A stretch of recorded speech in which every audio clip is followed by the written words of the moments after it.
Guys, welcome to social post. నేను మీ వాసవి ఆచార్య. So ఇప్పుడు ఎక్కడ చూసినా trending topic real estate.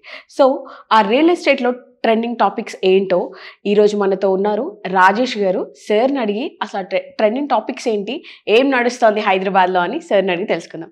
Good morning sir. Good morning. ఎలా ఉన్నారు? సో నేను చాలా బాగున్నాను సార్, థ్యాంక్ యూ. సో హైదరాబాద్లో real estate the most hot topic, 177 crores. ఈరోజు మనం దాని గురించి డిస్కస్ చేద్దాం సార్. అసలు ఏంటి సార్ ఇంత హైప్కి వెళ్ళడానికి, what is the proper reason? అంటే హైదరాబాద్ ఇన్ఫ్రాస్ట్రక్చర్ పెరుగుతుందని చెప్పడానికి ఇది ఒక మైల్ రాయి. రెండోది ఏంటంటే ఇక్కడ ఇన్ఫ్రాస్ట్రక్చర్తో పాటు ఎంప్లాయ్మెంట్ ఎక్కువగా ఉంది. ఎంప్లాయ్మెంట్ క్రియేటివిటీ అనేది క్రియేషన్ పెరుగుతుంది. మనకి ఏంటంటే హైదరాబాద్ మెయిన్గా మనకు ఐటీ అండ్ ఫార్మా, ఈ రెండు రంగాలు పెద్ద ఎత్తున పెరుగుతుండడం వల్ల జాబ్ ఎంప్లాయ్మెంట్ క్రియేట్ అవ్వడం వల్ల ఏంటంటే ఇక్కడ ఉన్నటువంటి ఉపాధి అవకాశాలతో పాటు హౌసింగ్ కూడా వైపు పెరుగుతుంది. దాంట్లో ఎక్కువ మంది ఇప్పుడు వస్తున్నటువంటి యువత అంతా కూడా గేటెడ్ కమ్యూనిటీ విల్లాస్లో కానీ లేదా హైరేజ్లో కానీ ఉండడానికి ఇష్టపడుతున్నారు. సో ఆ క్రమంగా చూసినప్పుడు ఏమవుతుందంటే ఇటు బిజినెస్ మ్యాన్స్ కానీ, ఇటు ఐటీ ఎంప్లాయీస్ కానీ, ఫార్మా రీసెర్చ్లో ఉన్న ఎంప్లాయీస్ కానీ, మిగతా వాళ్ళు ఎవరైనా కూడా సో అందరూ కూడా గేటెడ్ కమ్యూనిటీలో ఉండడం వల్ల ఏంటంటే దాని ప్రిఫరెన్స్ పెరిగింది. సో ఎస్పెషల్లీ వెస్ట్ హైదరాబాద్లో ఉన్నటువంటి గచ్చిబౌలి, కోకాపేట, మాదాపూర్ ఈ సరౌండింగ్ అంతా చూసుకుంటే ఈ ఐటీకి నియర్ బై ఉన్న బెల్ట్ అంతా కూడా మనకు స్కై స్కాపర్స్, హై రైజెస్ వచ్చాయి. మన వరకు హై రైజ్ ఉన్నాయి, ఇప్పుడు స్కై స్కాపర్ స్టార్ట్ అయినాయి. సో దీంట్లో కూడా పెద్ద కంపెనీస్ వచ్చాయి హైదరాబాద్ మార్కెట్లోకి. బ్రిగేడ్ కానీ, ట్రంప్ కానీ, గోడ్రేజ్ కానీ, ప్రెస్టేజ్ గ్రూప్ లాంటి కంపెనీస్ కూడా మనము హైదరాబాద్లో లాస్ట్ 5 years క్రితం ఉన్న కన్స్ట్రక్షన్ కంపెనీస్కి ఈ రోజు చూసే కంపెనీ చాలా పెద్ద కంపెనీస్ వచ్చాయి. సో ఇక్కడ ఏంటంటే వీళ్ళు కాంపిటీషన్ పెరగడము, హెల్తీ కాంపిటీషన్తో పాటు ఇక్కడ ఉన్నటువంటి అవకాశాలని వాళ్ళు సద్వినియోగం చేసుకోవడానికి వస్తున్నారు. అదేవిధంగా సేమ్ ఇక్కడ ఆపర్చునిటీస్ కూడా ఉన్నాయి వాళ్ళకు. సో ఇక్కడ బయ్యర్స్ కూడా ఉండడం వల్ల అంత ముందుకెళ్తున్నారు. ఓకే. బట్ ఇప్పుడు రాయదుర్గ్లో మీరు వినే ఉంటారు, 1 ఎకరం వచ్చేసి 177 కోట్లకి గవర్నమెంటే దాన్ని వేలం వేశారు అన్నట్లు మనకి ట్రెండింగ్ టాపిక్ నడుస్తుంది. అసలు అంత వర్త్ ఉందంటారా సార్? అసలు డెఫినెట్ గా ఉంది కాబట్టి అంతకెళ్ళారు. గవర్నమెంట్ లాకింగ్ ప్రైస్ తక్కువ పెట్టింది, కానీ లాకింగ్ ప్రైస్ ఇంకొద్ది ఎక్కువ పెడితే 200 CR వచ్చేది. ఓకే, డెఫినెట్ గా వచ్చేది. అంటే అంత ప్రయారిటీ ఇవ్వడానికి ఆ చుట్టుపక్కల అసలు ఎస్పెషల్లీ ఐటీ ఉండడం వల్ల ఏంటంటే కొత్త ఇన్ఫ్రాస్ట్రక్చర్ కనపడుతుంటది. దాంతో పాటు ఇక్కడ వచ్చేటటువంటి ఎంప్లాయీస్ దృష్టిలో పెట్టుకొని చేస్తారు. సో ఇప్పుడు అక్కడ 177 crores పెట్టి వాళ్ళు పర్ ఎకర్ తీసుకున్నారంటే అక్కడ వచ్చే ప్రాజెక్ట్ కూడా అంత పెద్ద వాల్యూమ్ తోనే ఉంటుంది. సో ఆ వాల్యూమ్ తగ్గగా బయ్యర్ ఎవరైతే ఉంటారో వాళ్ళే అక్కడ ఇన్వెస్ట్ చేస్తుంటారో అక్కడే ఉండడానికి ఉంటుంది. లైక్ మనకు నియోపోలిస్ చూసాం, మినిమం 3.5 CR అబోవ్ ఉన్న ప్రాపర్టీసే ఉన్నాయి అక్కడ. సో అలా విధంగా ఇక్కడ కూడా అంతకు మించి వస్తుంది. కాస్ట్ వైజ్ చూస్తే మనకు మోర్ దెన్ 5 CR స్టార్ట్ అవ్వచ్చు, 10 to 15 CR వరకు కూడా ఒక ఫ్లాట్ వెళ్ళొచ్చు. సో ఎందుకంటే దాని వర్త్ అంత ల్యాండ్ వాల్యూ అంటున్నప్పుడు కన్స్ట్రక్షన్ కాస్ట్ కూడా పెరుగుతుంది రేపు. ఓకే, సో ఇప్పుడు ఈ ల్యాండ్ ని మనం ఏ విధంగా ట్రీట్ చేయొచ్చు అంటారు సార్? లేకపోతే ఒక ఇండస్ట్రియల్ పరంగా ట్రీట్ చేయొచ్చు అంటారా, లేదా రెసిడెన్షియల్ పరంగా ట్రీట్ చేయొచ్చు అంటారా, లేదంటే ఫార్మా కంపెనీస్ దానికి సంబంధించినట్లు ఏమైనా ట్రీట్ చేయొచ్చు అంటారు? అంటే మేబీ వాళ్ళు తెలిసి ఐటీ కమర్షియల్కి వెళ్ళొచ్చు. సో ఐటీ కంపెనీస్ ఏమైనా స్టార్ట్ చేస్తే ఎంప్లాయ్మెంట్ కూడా పెరుగుతుంది అనే ఛాన్సెస్ ఉన్నాయి. కమర్షియల్ స్పేస్ లానే ఉంది, అది నాలెడ్జ్ సిటీ లో ఉంది కాబట్టి కంపల్సరీ కమర్షియల్ స్పేస్ కిందనే ఉపయోగపడుతుంది వాళ్ళకు. వాళ్ళు కమర్షియల్ స్పేస్ గా యూజ్ చేయొచ్చు లేదా రెసిడెన్షియల్ గానే వెళ్ళొచ్చు. సో ఇప్పుడు అక్కడ ఆల్రెడీ అది చాలా డెవలప్డ్ ఏరియా కాబట్టి ఆల్రెడీ కోట్లలోనే ఉంది. ఏ ల్యాండ్ అయినా సరే, కంపెనీస్ అయినా సరే, అక్కడ ఉన్న అపార్ట్మెంట్స్ ఆర్ సంథింగ్ ఏదైనా సరే. సో ఇప్పుడు 177 CR కి అది 1 ఎకరం పలికింది అని అంటే చుట్టుపక్కల ఉన్న ల్యాండ్స్ కూడా డిమాండింగ్ పెరుగుతుందని ఏమన్నా అనుకోవచ్చు? పెరుగుతుంది. ఓకే, అంటే ఎప్పుడైనా మనం కంపేర్ చేస్తాం కదా, కంపేర్ అనేది కంపల్సరీ ఉంటుంది కాబట్టి డెఫినెట్ గా అక్కడ ఉన్న పక్కన సైడ్ ల్యాండ్ వాళ్ళు కూడా 177 ఉన్నప్పుడు వాళ్ళు డెఫినెట్ గా దానికి ఎక్కువ చెప్పడానికి చూస్తారు తప్ప తక్కువ చెప్పడానికి ఉండదు. దట్ ఏంటంటే అక్కడ అదంతా గవర్నమెంట్ ల్యాండ్ కాబట్టి దట్టు చుట్టూ అది నాలెడ్జ్ సిటీలో ఉండడం, నాలెడ్జ్ పార్క్ లో ఉండడము అదే వచ్చింది. ఇప్పుడు అదే ల్యాండ్ పక్కన ఉన్నటువంటి అదే షేర్ లో ప్రెస్టేజ్ గ్రూప్ వాళ్ళు ఉన్నారు 142 crores per acre. Okay, so అది కొంచెం క్రాస్ బిట్ ఉంటుంది, ఇది డైమెన్షన్ పరంగా ఇది బాగుంటుంది.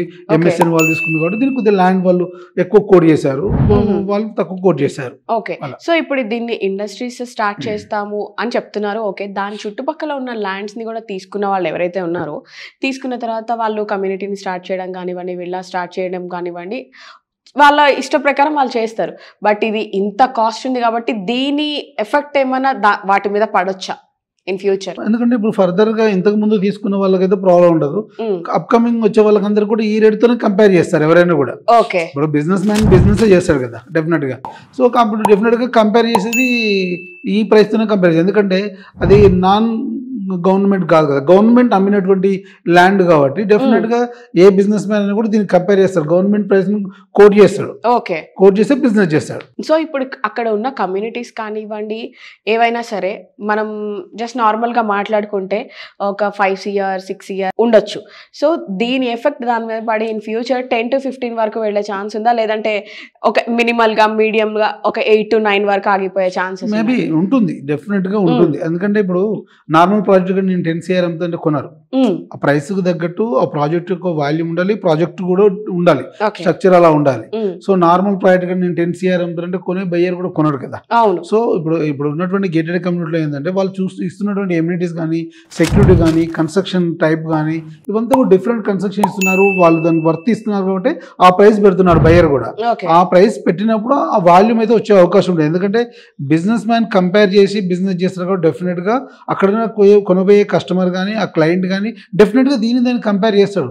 సో 177 CR అక్కడ ల్యాండ్ అమ్మినప్పుడు ఇక్కడ కూడా మేబీ 5 to 6 CR డిఫరెన్స్ తోనే ఉండొచ్చు, లేదా 2 to 3% డిఫరెన్స్ తో ఉంటుంది. కాబట్టి డెఫినెట్ గా ఆ ప్రైస్ కంపారిజన్ అయితే కంపల్సరీ క్లయింట్ విషయంలో వస్తుంది, బయ్యర్ కి వస్తుంది, ల్యాండ్ లార్డ్ కూడా వస్తుంది. ఓకే, అంటే ఇప్పుడు ఆ ఏరియాలో మిడిల్ క్లాస్ వాళ్ళు తీసుకునే ఛాన్సెస్ లేవంటారా? మిడిల్ క్లాస్ ఛాన్స్ లేదండి, ఎందుకంటే మిడిల్ క్లాస్ ఎప్పుడు కూడా అంత దూరం ఆలోచించరు. ఎందుకంటే ఇప్పుడు 5 to 10 CR కొట్టే వాల్యూమ్ ఉన్న వాళ్ళు మిడిల్ క్లాస్ కాదు.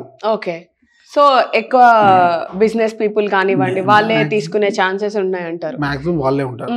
సో ఇప్పుడు రియల్ ఎస్టేట్ మీడియేటర్స్ ఎవరైతే ఉన్నారో ఇప్పుడు దీన్ని క్యాష్ చేసుకొని వాళ్ళు గ్రో అయ్యే ఛాన్స్ ఉందంటారా? వాళ్ళకి ఏముంటుంది, ఫేక్ మాటలు చెప్పి చుట్టుపక్కల ఉన్నాయా అది అంత పలికింది కాబట్టి ఇది డెఫినెట్ గా ఇది ఇంతే ఉంటుంది అని సేల్ చేసే. అంటే క్లయింట్ ఇంటెలిజెంట్ ఎప్పుడు కూడా, మీడియేటర్ ఎంత చెప్పినా కూడా క్లయింట్ ఇంటెలిజెంట్. క్లయింట్ ఇన్ఫర్మేషన్ లేకుండా ముందుకు రాడు. ఒకటి క్లయింట్ ఏ విషయం తెలుసుకోకుండా అంత క్రోర్స్ ఆఫ్ రూపీస్ అక్కడ ఇన్వెస్ట్ చేయడు. సో మిడిల్ మ్యాన్ ఎప్పుడు కూడా మెసెంజర్ లానే ఉపయోగపడతాడు. సో అటు బయ్యర్ కానీ ఇటు ఇన్వెస్టర్ కానీ లేదా ల్యాండ్ లార్డ్కి కానీ ఎవరికైనా కూడా మెసెంజర్ లానే ఉంటారు. అక్కడ ఉన్న ఇన్ఫర్మేషన్ ఇక్కడ వీళ్ళకి పాస్ చేయడమే తన పని. సో తనకు ప్రైస్ పెరిగింది అనుకోండి అటు ల్యాండ్ లార్డ్కు లాభం, ప్రైస్ తగ్గింది అనుకోండి అక్కడ ఎవరైతే కొంటున్నారో ఇన్వెస్టర్ కానీ క్లయింట్కి కానీ లాభం. కానీ మిడిల్ మ్యాన్ కి ఏముంటుంది మధ్యలో? సో ఇక్కడ చూసుకున్నట్లయితే సార్ ల్యాండ్స్ పెరుగుతున్నాయి, ఎవ్రీథింగ్ పెరుగుతుంది. ఎట్ ద సేమ్ టైం దాన్ని బేస్ చేసుకొని ఈ రిజిస్ట్రేషన్ ఏవైతే ఉన్నాయో అవి కూడా వాటికి సంబంధించినవి కూడా పెరుగుతున్నాయి, వాటి కాస్ట్ కూడా పెరుగుతుంది అని చెప్తున్నారు.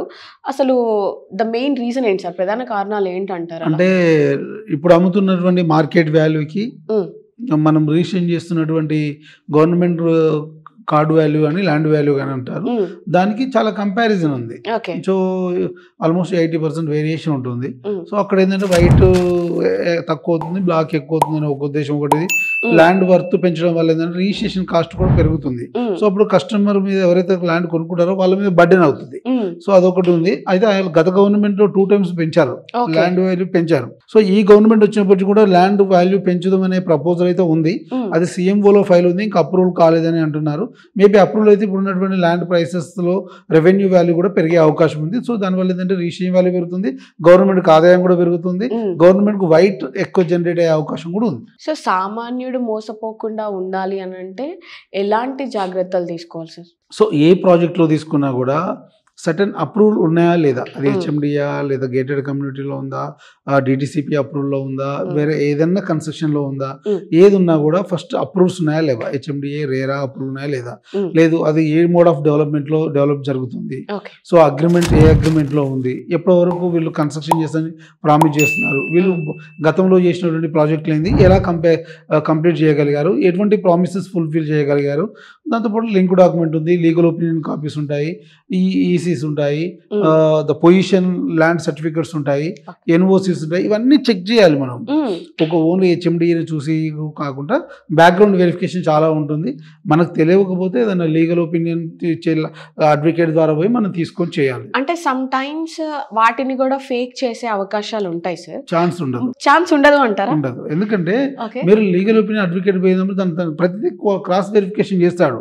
ఇలా అన్ని ఏ ల్యాండ్ రికార్డు కూడా అంత ఆన్లైన్ లో ఉంది. సో త్రూ ఆన్లైన్ ద్వారా చెక్ చేయొచ్చు మనం. ఇప్పుడు వాళ్ళ భూభారతి ఉంది, భూభారతిలోకి వెళ్ళి మీరు చెక్ చేయొచ్చు. సర్వే నెంబర్ కానీ, ఏరియా కానీ, ఏ లొకేషన్ కానీ పాయింట్స్ తో కూడా మనం చెక్ చేసే ఫెసిలిటీ ఈ రోజు ఉంది.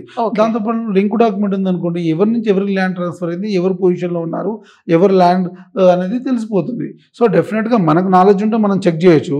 లేదు మనకు నాలెడ్జ్ ఉన్నది లేదు అనుకున్నప్పుడు కూడా ఏదైనా అడ్వకేట్ కు 10,000 రూపీస్ 15,000 రూపీస్ ఇస్తే ఈజీగా వాళ్ళు లీగల్ ఒపీనియన్ ఇస్తారు. అప్పుడు మనం ఫర్దర్ గా ముందుకు వెళ్ళొచ్చు. సో అలాంటప్పుడు మనకి ఇబ్బంది పడే అవకాశం ఉండదు.